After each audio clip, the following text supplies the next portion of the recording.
Hey, what's up, guys? It is Mark and Andrew here. We're doing a 2024 UB Bulls recap, a massively successful season. And of course, joining us, thank you so much for joining us, Trainwreck Sports, Mike Bunt. He has, if you don't know where he is, he's literally all over. He's doing high school games. He's on the sidelines of college football games. He's doing videos from the stands in pro football games. The guy's literally everywhere. If you don't follow him, go follow him on X at Mike Bunt. Seriously, nothing but fantastic stuff comes away from this guy. So it is a pleasure that he is joining us to talk some UB football. Hey guys, how you guys all doing today?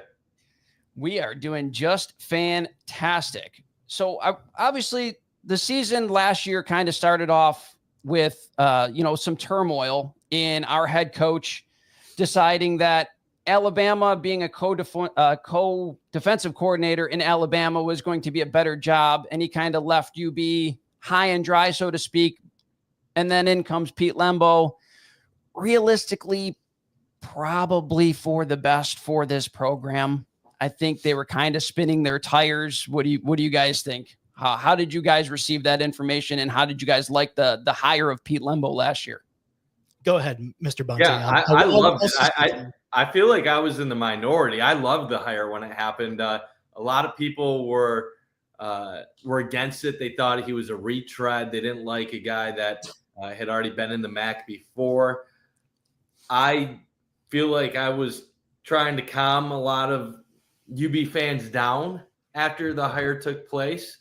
UB Sidelines was the first one to kind of get it out there that Pete Lembo was being seriously considered. I actually spoke to him later, and he actually told me that he did have insight that Lembo had gotten offered the job. And yeah, it's a situation where when Linguist left, a lot of people were hoping for some sexy hire, some big time hire. Right. Like the name drops were guys like Dino Babbers, pardon me.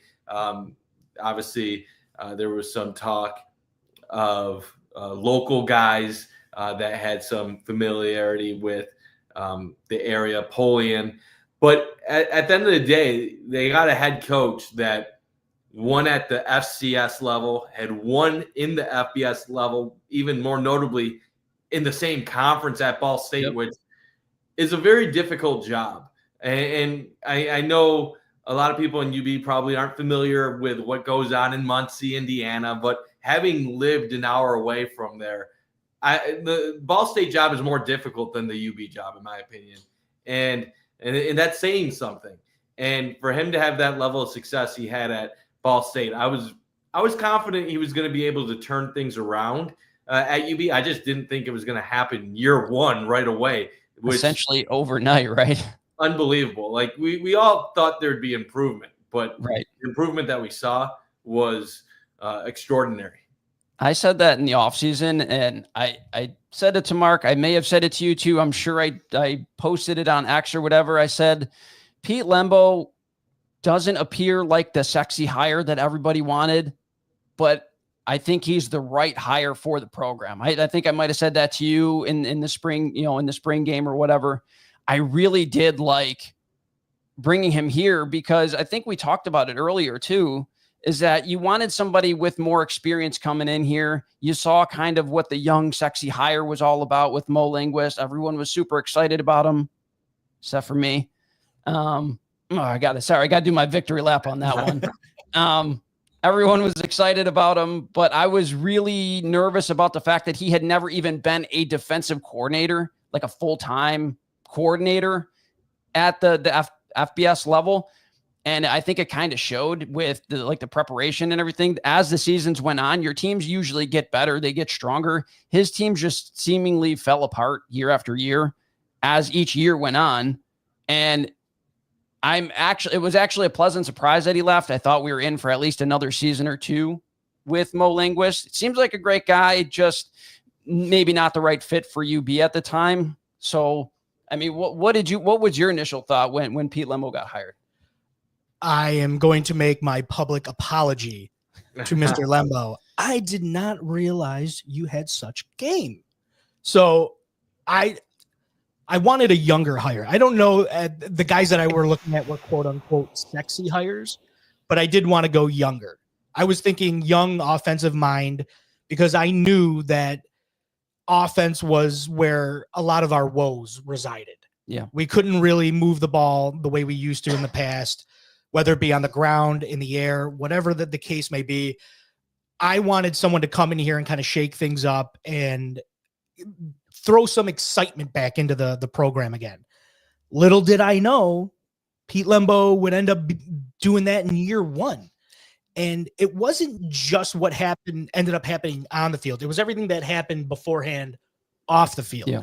The way he carried himself, the way he presented himself, not only to the fan base, but to alumni and just in general, in the community and the engagement. Yeah.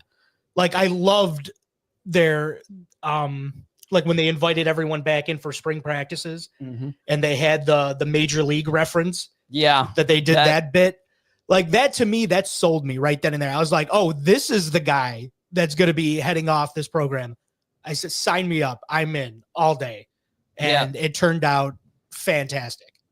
We're worried about getting some more excitement back into the program. I don't think there's anything more exciting than winning 9 games in your first year. Now, in a couple of his other jobs, he has had early success, but kind of tailed off as the years went on. Do you think that's going to be kind of a thing that ends up happening with him? Or is it just kind of a wait and see and hope not? Or UB's got more resources that, you know what I mean? Like what do you think in those terms? Like, cause at Ball State, he started out really well. I think he went 6-6, 9-4, 10-3. And then he kind of just nosedived after that, went 5-7 and 3-9. And then he got fired. So, like, is there any thought? He didn't get fired. He left. Or he left. I'm sorry.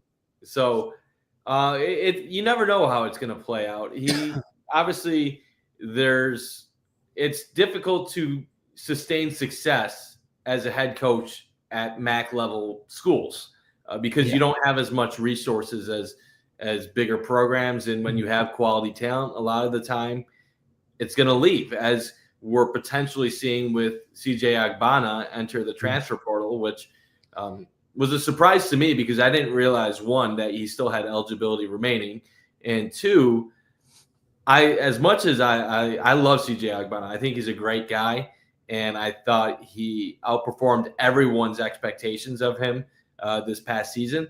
But as you saw, even at times during the bowl game and definitely throughout the season, his accuracy is not at a high level. And yes, he has mobility, but I don't think he has high-end mobility to really play at a much higher level than what he currently is at. I think a place like UB and the MAC and maybe Conference USA, even Mountain West level, he can be a starter. He can be solid with a solid group of weapons around him.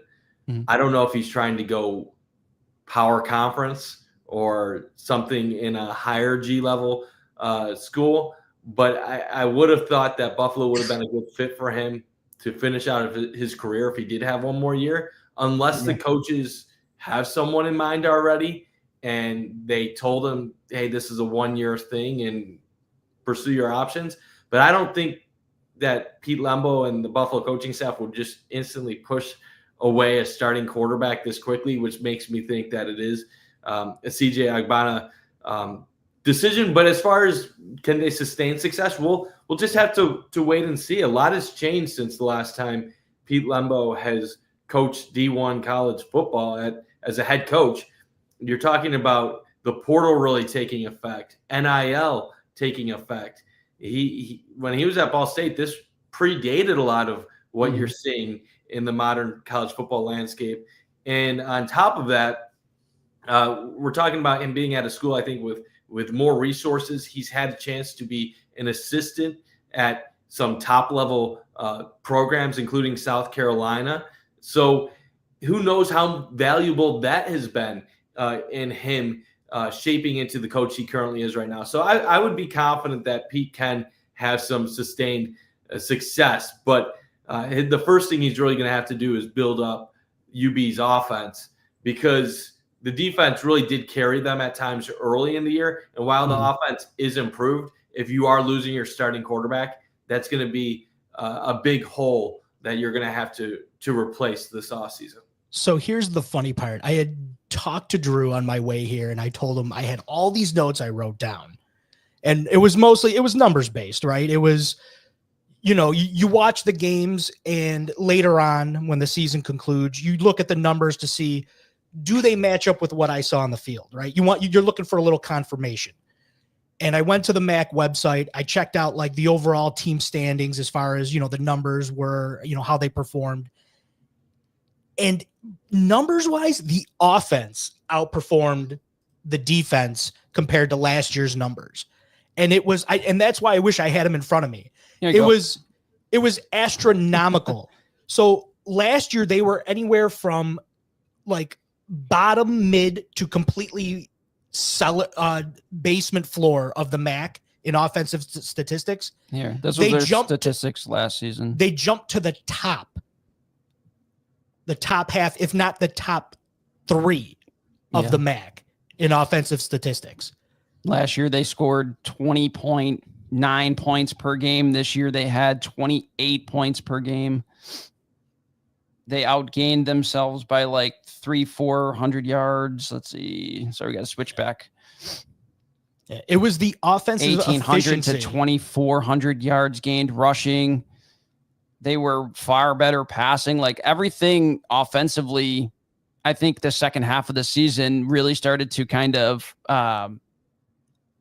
take shape and see what we were trying to do. That is where I think the development of kind of CJ Agbana, you were starting to see him be more confident and kind of, I don't want to say throw it all over the place, but he was hitting his deep shots. He was starting to check it down when he needed to check it down. Yeah. You were seeing the growth in front of your eyes. And I think that for a UB fan, while you were right, I think this is kind of MAC conference is kind of his ceiling area in terms of where he would probably be a starter at. I think he is not a terrible starter realistically. And I think if you plug him into UB's team next year, am I realistically expecting 8 wins again? No, probably not. But, I do think that he could still win you 6 to 8 games as your starter, especially if he continued the trajectory that he was on. Yeah, he's got accuracy issues and, they rear their head on occasion. But like I said, when he hits his big plays, he hits his big plays. You know what I mean? Like you get him a couple receivers.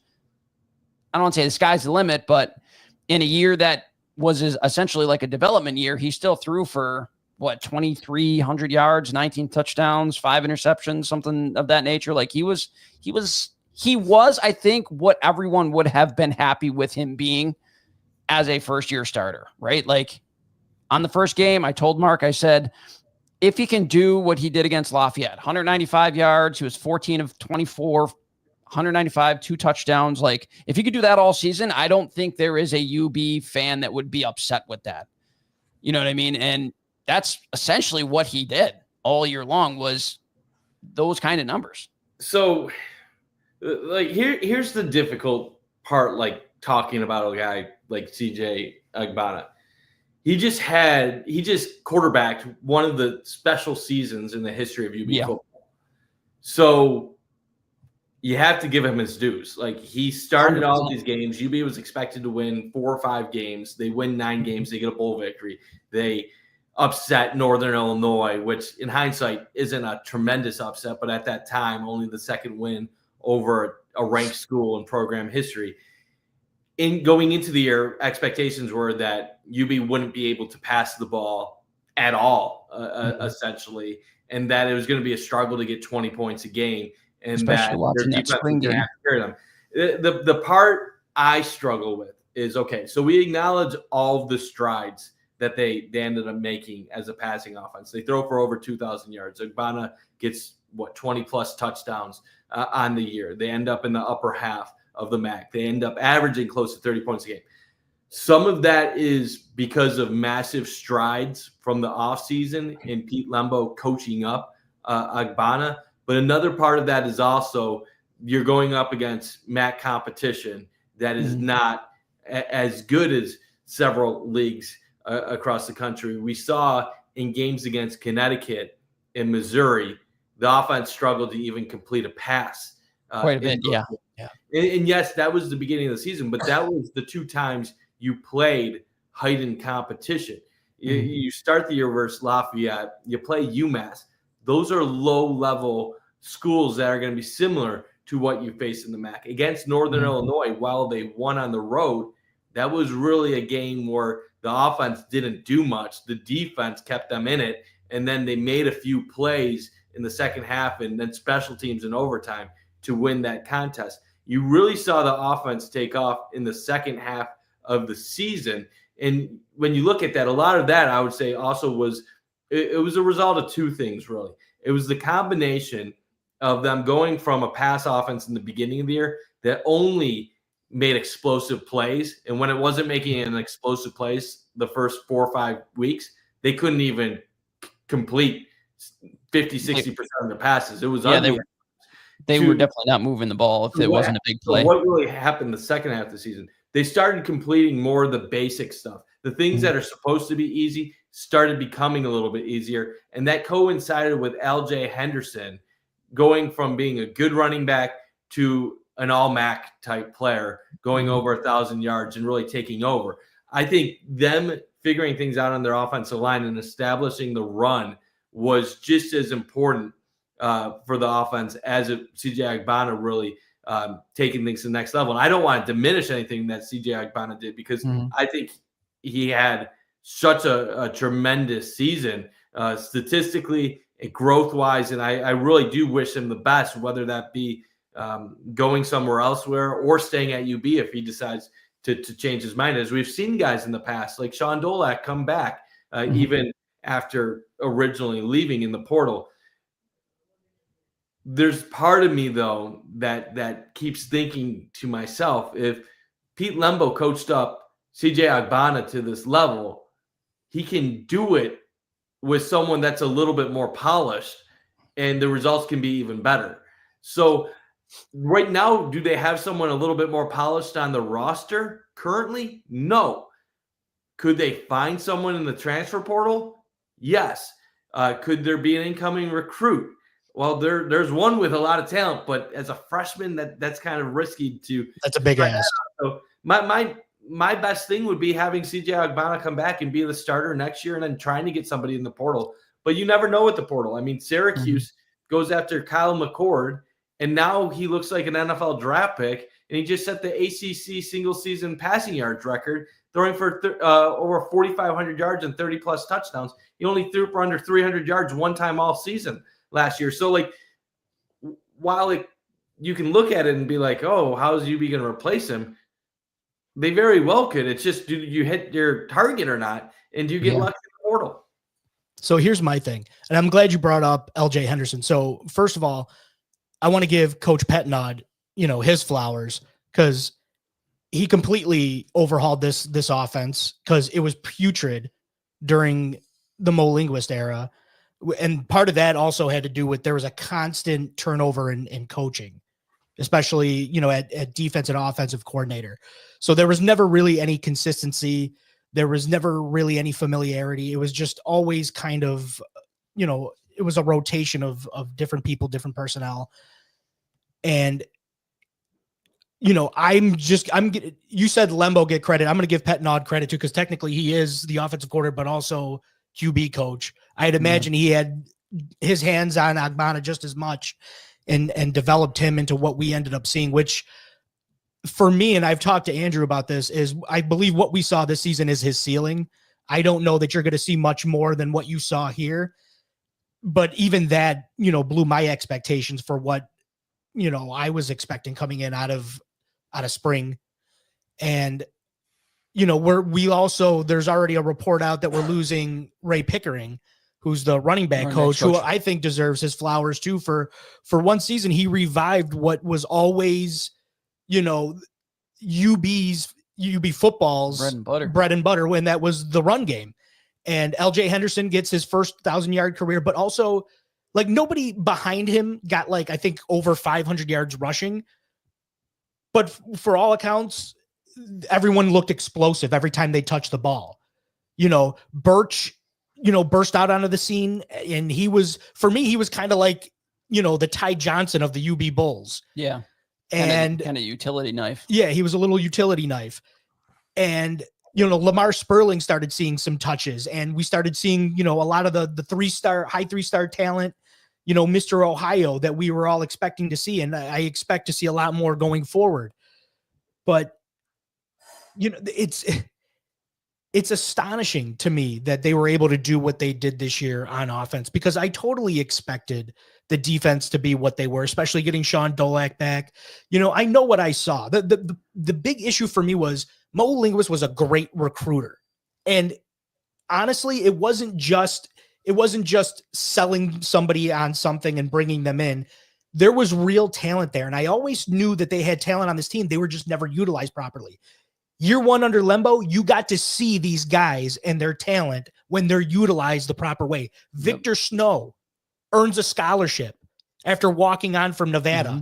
And I could tell right away, and I told Andrew all last season, this guy should be in the return game. This guy needs to touch the ball in the backfield and get him in space. I said, this guy's a playmaker. He's the kind of guy that you need to, I get it. He's undersized. But that in the MAC, that doesn't matter. You can get a lot out of a guy like a Victor Snow in the MAC. And guess what? He ended up being a second team all MAC player? Yeah. I think it was kind of surprising the amount, like you said, in space, get him the ball, kind of punt returns, quick swing passes, whatever. I think it was kind of impressive what he was able to just do as just a flat out receiver. Like, he was making these big contested catches down the field. Look at the catch he had against NIU.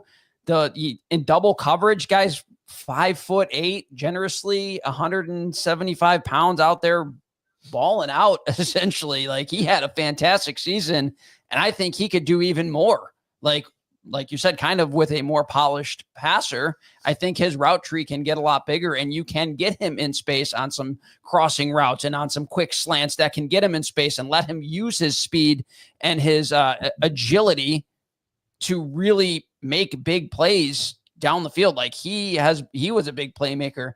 Now that we're kind of on the topic, I wanted to ask you guys, who was your biggest playmaker, your favorite standout on offense and defense? Well, we already know everyone's answer on defense. That'll be Sean Dolak. But I mean, you could say Red Murdoch. Honestly, Red Murdoch just had one of the best seasons in UB history, and just so happened to get overshadowed because Sean Dolak. If your name is Khalil and you play at UB, you're probably good. The crazy thing is, I still think deep down that Khalil Mack's season was better than what Sean Dolak just did. I still think Khalil Mack had the most dominant season in UB history, but he was a second team all AP All-American that year. Sean Dolak was a consensus first team All-American. Sean Dolak just did something not even Khalil Mack did while he was at UB. But I'll be brief on the offense because I do think we need to talk a lot about Dolak before we wrap up everything. I would say offensive MVP. You could give it to a couple guys. I would understand how people could go Agbana, how people could go Victor Snow. I'm going to go LJ Henderson. I think Henderson was truly the guy that, and you could even go some offensive linemen for the way they were blocking in front of him. But I think Henderson was the guy that I felt like stepped up to the occasion throughout the season and was probably the most consistent from start to finish. I could tell early on in fall camp that he was going to be poised for a good year. I know we had some conversations. How's this backfield going to look? Is it going to be Barksdale? Are you going to see Sperling? How are they going to spread it out with some of the other young guys as well? I thought Barksdale was going to get involved a little bit more. They didn't end up really using him that much this season after the first few games. And I think a lot of it was just because once they started running it with Henderson, they realized he offered everything that they really needed. He had speed. He had the ability to be elusive. He had some physicality when needed. And even in the pass game, he might have made some of his best plays all season. So I'll go LJ Henderson. And then like I said, obviously Sean Dolak on the defensive side. But I'll let you guys talk about offense before we move it over to defense. Who was your offensive standout? Somebody that you think It's Maybe. kind of hard to argue with Bunt. Like my vision was Victor Snow, LJ Henderson. Like these are the guys that had the biggest impact on the offense. It was funny because we talked about the running game going forward. I very much can see Henderson and Sperling being what we had in Patterson and Marks going forward for us. So, I mean, you can toss it up, give it to whoever you want on offense, you know, Snow, Henderson, either way you win. Defense, I'm going to throw something out. I'm going to call out Deion Crawford for stepping up and Underrated season. He had an underrated season. He was actually, I think he was third team All MAC. So he did get some nice recognition from the conference. And I think he's going to fill in and be Murdoch's running mate next season. And we'll probably see even more plays out of him going forward. Yeah, honestly, LJ Henderson is probably the biggest standout because the running back room was kind of jumbled. You didn't know who was going to essentially win the starting running back job. And you know what? He did actually, when I went back and looked, he started the season pretty slow. Like you had a 100-yard game from Barksdale. You had a 100-yard game from Sperling. And he really only had like a couple 100 yards through the first, 3 or 4 games. And then you saw, and maybe it was a shift in philosophy, or maybe it was the offensive line finally started to figure it out, or maybe it was Patnaud figuring out how he needs to run Henderson. But he really turned it on in the second half of the season, and he looked every bit as good as a lot of the really talented running backs that we've had in Buffalo over the seasons. And the fact that he was still able to break 1,000 yards, even though he had such a slow start, is an accomplishment in itself. That just shows how good he was down the stretch. And I think you're right that he essentially turned into a true 3-down back. You saw that he could literally be utilized in any situation. He had the size to in pass blocking. He had the size to run between the tackles. He had the speed to break it outside. He had the speed to break long runs. He could catch the ball out of the backfield. You saw him on a long touchdown catch. I forgot who it was against. It was like a 75-yard touchdown catch. Maybe it was Eastern, maybe. But he literally could do it all. And I think that once they figured out how to use him properly is when he really took off.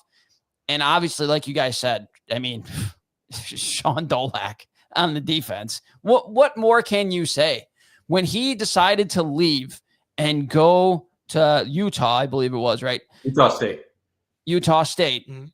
When he decided, I was so bummed out that he decided to leave. I was like, man, I am getting robbed of watching this young man play his senior season at Buffalo. I really thought after what I think is his sophomore year, when he led the nation in solo tackles, I was like, this kid's got a real chance to be special.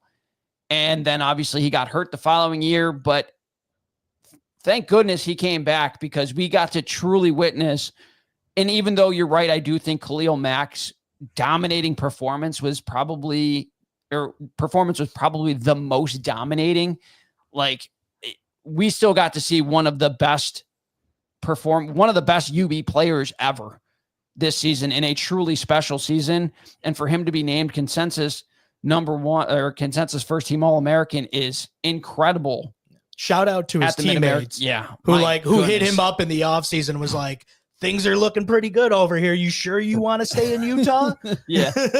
Thank God for Pete Lembo saying like, hey, you're absolutely welcome back here. Cause man, it was a pleasure to watch that young man play this year. Let's be honest. Like you want to give the dominant side to Khalil Mack. That's fine. That makes all the sense in the world. No one's going to argue that. The difference in the story, because obviously Khalil Mack was egregiously under-recruited, but Sean Dolak's story, because it's also a local story, that's what made this season even more special, is because a lot of people who are watching UB football now watch that young man play high school. Mm-hmm. Then they watched him walk on. We all saw when he earned a scholarship how exciting that was.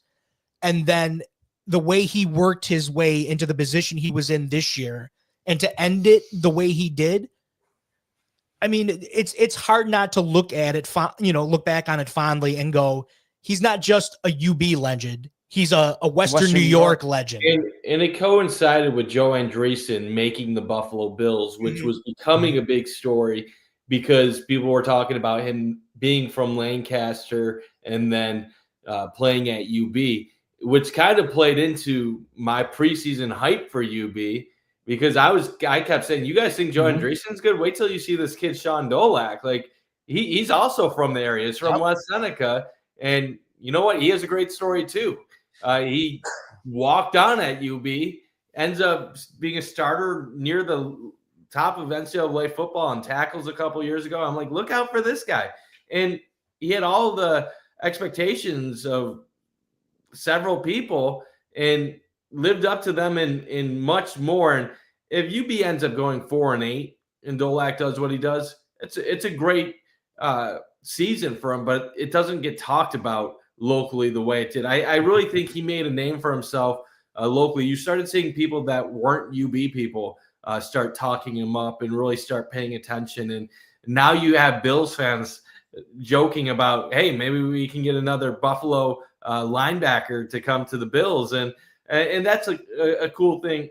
The reason why it's tough to compare Khalil Mack to Sean Dolak is the reasons that you brought up. I think Sean Dolak has the better Western New York story because he's a local kid who was under-recruited, walked on, faced all the odds, and ends up becoming a consensus first-team All-American, which nobody in UB history has ever done. Like, that's just an unbeatable story.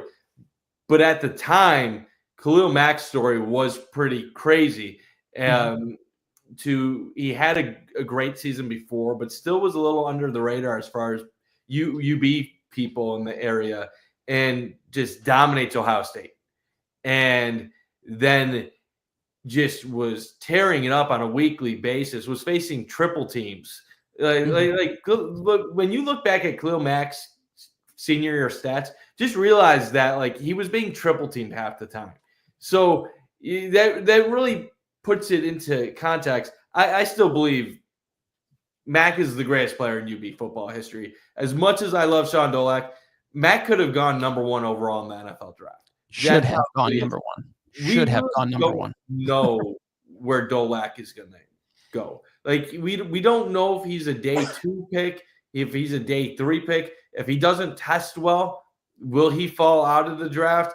I think right now, if I had to guess, this is just pure guessing because I haven't seen any draft stuff.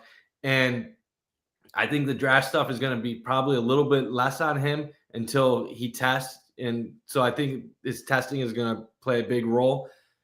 I would say right now, I'm thinking he's probably a 5th or 6th round pick. I think if he can run a 4.65, like a 4.6 to a 4.65, which is fast, I think he could then get into that day 2 conversation. Maybe you're talking like late 3rd round pick, early 4th round pick, something like that. I don't think the stats alone in the MAC are going to be enough to get him to be a high draft pick, especially with how UB fared in games against UConn and Missouri. There was some, not that he didn't perform well, but those weren't the best defensive games. I think Dolak is one of those linebackers that is in the right spot all the time, knows what his responsibilities are. The question is, how athletic is he? We know compared to MAC athletes, he's very athletic. How will he look compared to the top people, the top linebackers in this draft? And we don't know that yet, which makes it difficult. But if he tests well, and we already know what the film says, I think 3rd round, 4th round is where I'm hoping he can fit in. So here's the thing. He goes late round. Somebody's looking at him, no doubt, as like, we think you got special teams ability. That's where you're going to start. Because you got the, again, depending on how he tests, they're going to look at athleticism, sure tackler, just pure intensity, right? We know this is going to be one of those guys that's going to give it his all. And special teams in the late round is usually where you're going to end up making your money. I'm telling you right now, if he doesn't get drafted, no other team should even bother calling him. I know where he's going. He's going to sign here. He's not going to let a story like that end at UB. He's going to, and let's be honest, Bean's calling him going, you're signing, right? All right, awesome. We'll see you at camp. And you look regardless of where he goes, he's going to be great. I have no doubt. This is a kid who's he's going to make the most of his opportunity.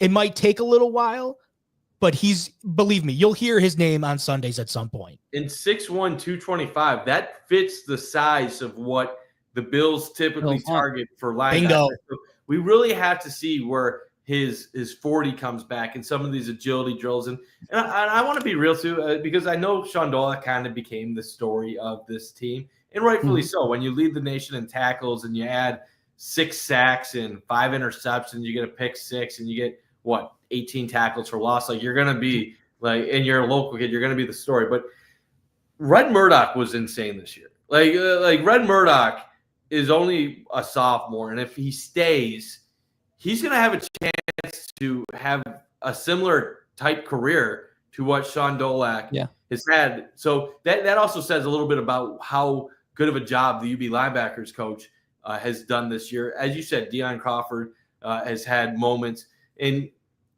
even the secondary at times. You had Marcus Cooper have the 100+ yard interception return touchdown, and Marcus Fuqua a couple years ago had the 7 interceptions, and he's been a solid player for UB. So there's a lot of good players on this defense, and I expect them to stay good going forward. And it's just incredible that we were able to really experience this ride this year, because I don't think many of us thought 9 wins, bowl victory, and all of this in year 1 of Pete Lembo. And if this is what they are right now, I feel like we got more of a Lance Leipold type operation going. And what it really also does show is it's not about just recruiting.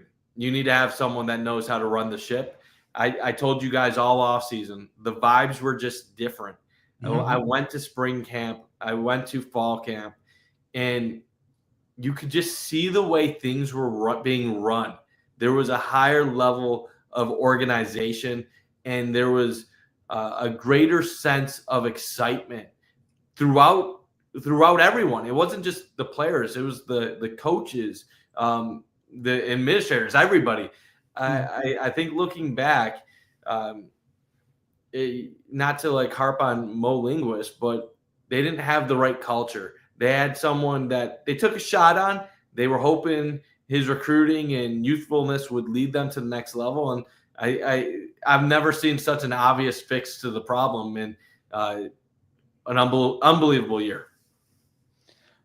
So out of the entire year, we'll wrap up with this. Out of the entire year, was there a moment or a game that you stopped and really thought to yourself, like, I am witnessing potentially one of the best seasons that I've seen at UB? Like, was there a moment in time you just, after a play was over or after the game was over, you just kind of took a second and thought to yourself, like, wow, man, I'm witnessing something really awesome this year, and just take a second to enjoy, it's rare. It's the second time ever they've won 9 games.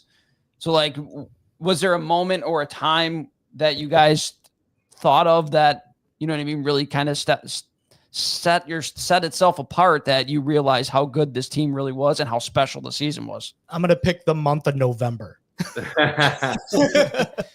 So I'm gonna pick a few different things here, and I'll explain my thought process.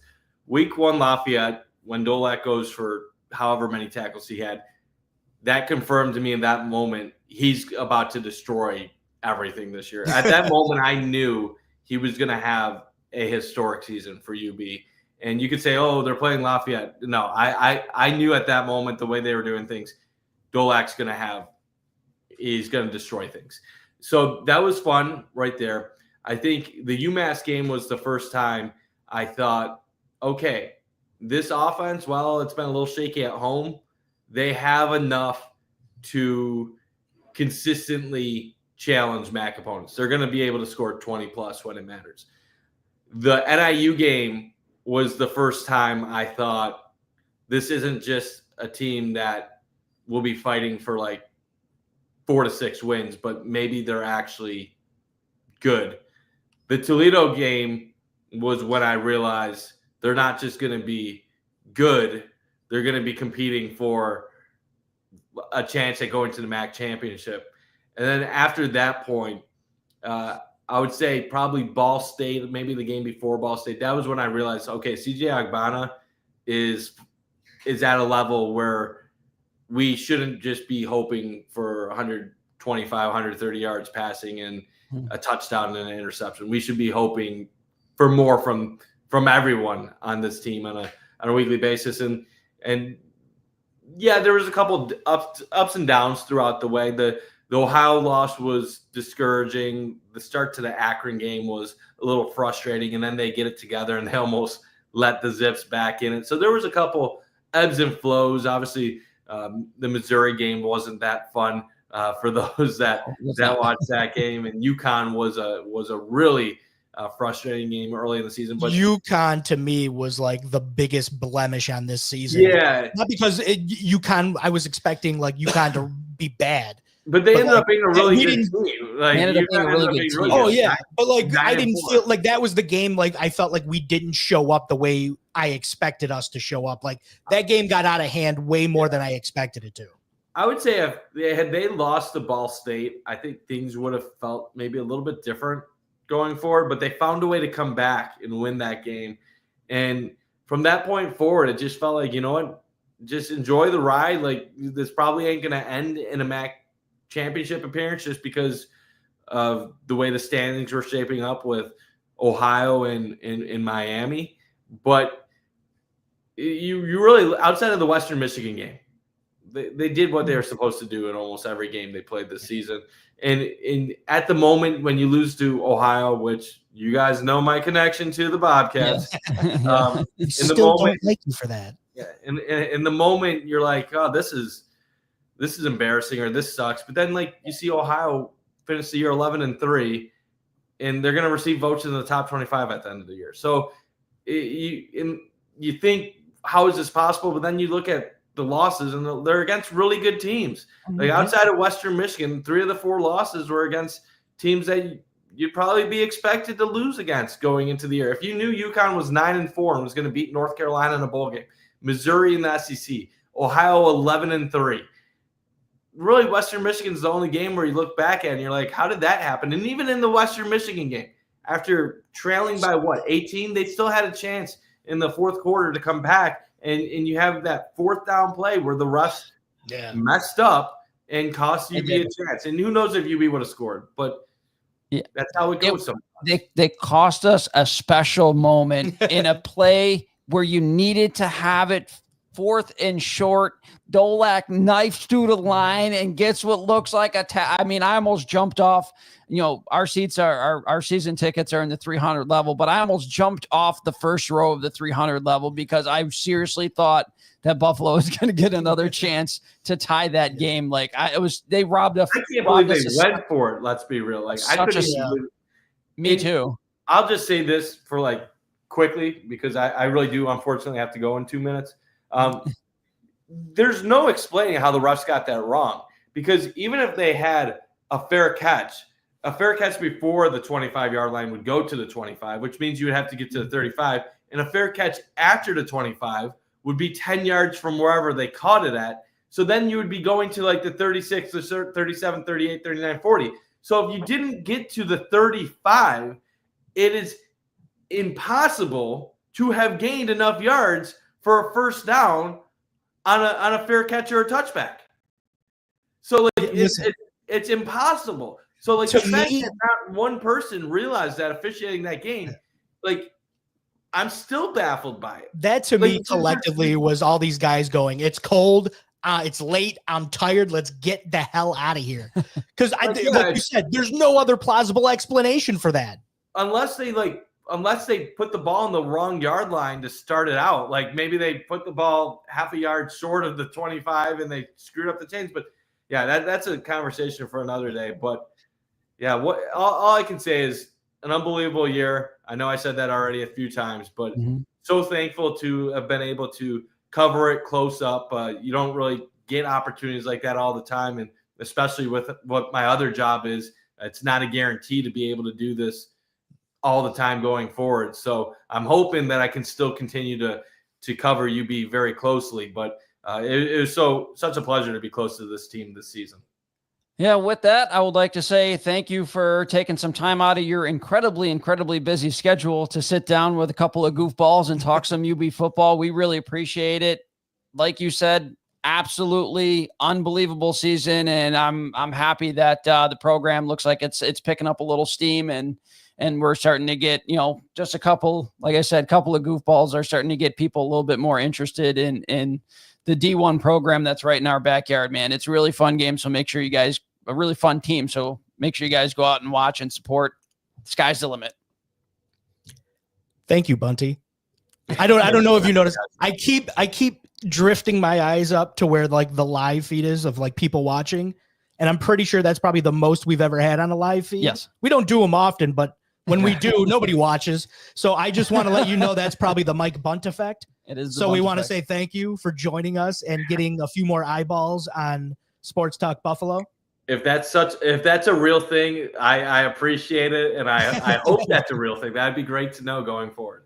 Yeah, so make sure you guys go follow Mike. Our at Mike Bunt on X. You can watch Bunt Takes on YouTube. He's always doing stuff with Trainwreck Sports. Big Four Hoops. Shout out Big Four Hoops. New page. Absolutely awesome. He's everywhere. He does everything. Absolutely 110% worth a follow. Thanks again, man. Mark, thanks for joining me today, taking time out of your day to come join me. You're welcome. Guys, it's been a pleasure watching or talking some UB football. Thanks, guys. Are we out?